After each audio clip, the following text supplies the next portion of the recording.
Hello everyone, welcome back to the channel, and well, it's been a while, hasn't it? I have not posted up any single update on this channel for quite some time, and I guess this video will kind of serve as an update as to why exactly that is.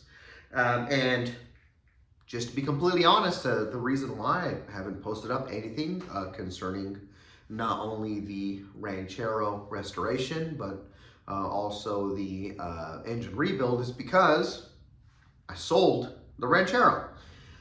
Completely got rid of it. So because I got rid of the Ranchero, it means I got rid of the motor that came along with it. And I just haven't had anything to post concerning either or. Now, I want to talk a little bit as to why I decided to sell the Ranchero and get rid of the motor that I recently rebuilt. Because this is kind of a complicated answer. It's kind of a two-part. Let's start with the Ranchero first.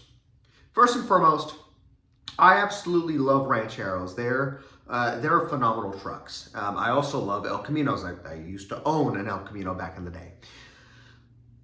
The thing is that the Ranchero, especially a 66 or a 60s, 1960s Ranchero with an inline six in it, in my opinion, it almost felt like the worst of both worlds. It drives like a car, kind of looks like a muscle car, but then it has almost a truck and you know, a weaker inline six truck-esque motor in it. And I just wasn't happy with how the truck felt, how it drove after everything was said and done. Looking back, you know, if I'm ever going to be purchasing another Ranchero, or maybe if I purchase an El Camino in the future, you know, the bottom line is, for me, is it needs to have a V8 in it. If it's going to look like a car, look like a muscle car that just happens to have a bed in the back, I want to make sure that it has muscle car-esque types of performance. So a V8 is going to be mandatory moving forward with that. Not that I don't like, you know, the Ford F100s or the D100s or the old school, you know, Chevys, when they have inline sixes in them. I love slant sixes. I love the old school Chevy inline sixes, especially the stove bolts. I think they're really cool. And then obviously I love the 200s, 250s, and then the 300. Those are cool motors, but it's different when they're in a truck versus a Ranchero. And I guess ultimately the fact of the matter is, at least when it comes to me, is that I wasn't getting the driving characteristics that I wanted out of my Ranchero, especially because it was also an automatic. If it was a manual, I probably would have been happier with it at that point, but it wasn't. It wasn't, it didn't drive the way that I wanted it to drive. Not that it was bad. It was a very good vehicle, but not what I had wanted. Now, talking about not what I had wanted. If you look back on some of the older videos on this channel, when I first started making videos, I had originally wanted to do a triple barrel carburetor setup on the 200. And I ended up not doing that for a couple of different reasons. First and foremost, I had originally bought an Edelbrock, a vintage Edelbrock triple barrel carburetor conversion top, but it only fit the small log cylinder head, and the small log that was originally on my Ford 200, the bolts for the headers on the far left and far right were completely broken, so I needed to get a new cylinder head. And then I started this huge journey to try to find a new cylinder head, especially a large log cylinder head. I ended up finding somebody who would sell me one for a really good price. And they're awesome. If they're watching this video, hey, I remember you, bro. You're cool. But they sold me I believe it was a 250 cylinder head that had the EGR port system on the cylinder head. And I'll try to post a picture of kind of what the EGR holes do to the intake, because the log is significantly harder to modify in order to do not only the triple barrel carburetor conversion, but also just a 2-barrel conversion, because I had also purchased a Weber 2-barrel conversion piece, hoping that would work. And because of those EGR holes that are in the log, it's basically impossible, especially price-wise. It's not something worth doing on that particular type of cylinder head. And I ended up learning that, I probably should have got something that was made in 1969 or like 1971, pre-emissions. Those cylinder heads are absolutely perfect. So I say all of that to say this. We are not done though. I am still going to be making 4200 content. With a bit of a caveat though, now moving forward.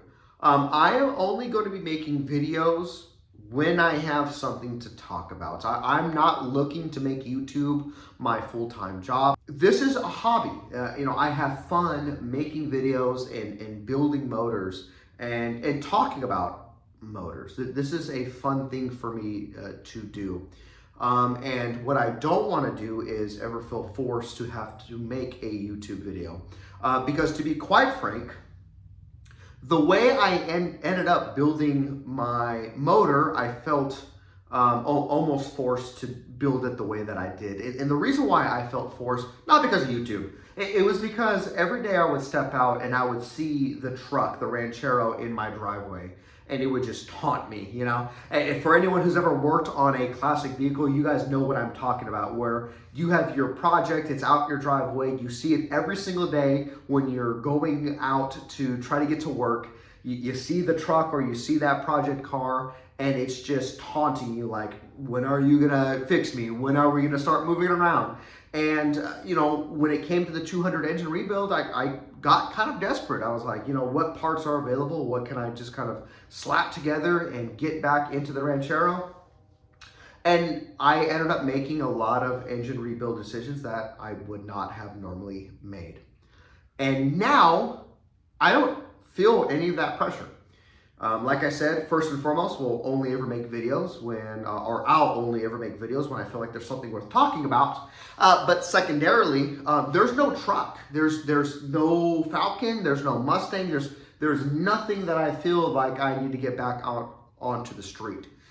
So now the rebuild that I'm doing is pretty much on my own time. I say all that to say this: I have already started gathering some of the parts to begin a new 4200 rebuild. The first one, or the first part that I'm going to be showing off today, is going to be a cylinder head that I picked up for a killer deal, and we'll be looking at that here shortly. But all of that to say this: if you like the way I make videos, if you like 4200 content, and hopefully in the future I can also do additional motor content, because there are other motors that I would like to rebuild, make sure to like my video. Make sure to subscribe to me, because I can promise you, moving forward, what you're going to be seeing is a lot of really, hopefully, high quality videos where we talk about rebuilding these motors. No promises, but at the end of this new rebuild for my the new 4200 rebuild that I will be doing, I would like to do a dyno test. So please, any likes and any subscriptions and just view counts or view watch hours, all of that means a lot more than you could imagine. So please, supporting the channel is supporting these types of rebuilds.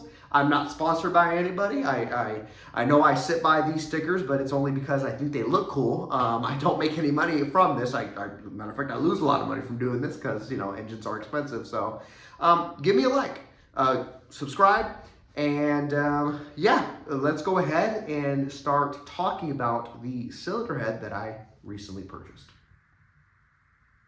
And here is that Ford 200 or maybe even a 250 cylinder head that I recently picked up. So I was able to snag this one up here for a great deal. I ended up paying $130 for this particular cylinder head, and I'm going to be getting a lot of machine work done on this particular piece. So go ahead and give you a quick peek. Some of the markings on the log. We can look at this particular area. Not a lot of damage to it, surprisingly. I think the worst thing that I've seen was this particular crack right here, but it doesn't go completely through. So I don't think it's going to be that big of an issue. One thing that I really liked about this cylinder head was, first and foremost, I don't think any work has ever been done to the cylinder head, although I do believe that the motor that it sat on top of did have a gasket change. Now, let's begin with why I don't think any work has ever been done to it. If you look, it has the Ford logo on the valve. So this is the way it would have came from the factory, and they're still on every single one of the intake valves. Now, granted, somebody probably could have bought a pair of new old stock, or maybe even stock style valves and put them on there. So, that's probably not a great indicator, but from everything that I can kind of see, it looks to be pretty much a stock cylinder head. But I do believe that the gasket on the motor at one point of its life was changed. And the reason why I believe that is because if you look right up here, you can see that there is a Felpro gasket marking here. And I don't believe that Felpro was a brand that Ford used back in the day whenever they were building these particular motors. So once again, kind of just a quick guess, but hey, you know what? From everything that I know of, that's what I think is to be true. Give you one more kind of glance over everything. So now let's talk about some of the work that I'm going to have done to the cylinder head. So first and foremost, I know it's kind of controversial, but I'm going to go ahead and I'm going to see if I can find somebody who is able to weld in the exhaust port divider here for the Siamese exhaust port. I want to go ahead and try to I don't know, make these particular exhaust ports breathe a little bit better. Once again, I know it's kind of controversial, but it's something that I want to go ahead and do. The next thing that I'm going to do is on Black Friday, I am hoping to purchase the Offenheiser triple barrel carburetor conversion kit for this cylinder head. I'm hoping to grab it for a really good deal. I already have two Motorcraft. They're effectively the Holley 1940 single barrel carburetors. They have their maintenance tags and everything on them still. So I already have two of them.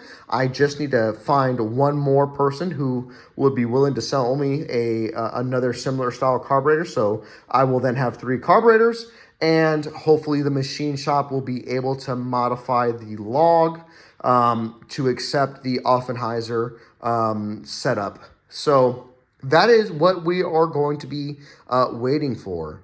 I am obviously also going to ask the machine shop to install larger valves if they can, and maybe do some port work. But this is currently what we're working with. And like I said earlier, once we have an update, I will go ahead and post up an update. If you like what you saw, please go ahead and like the video. Until next time then, peace.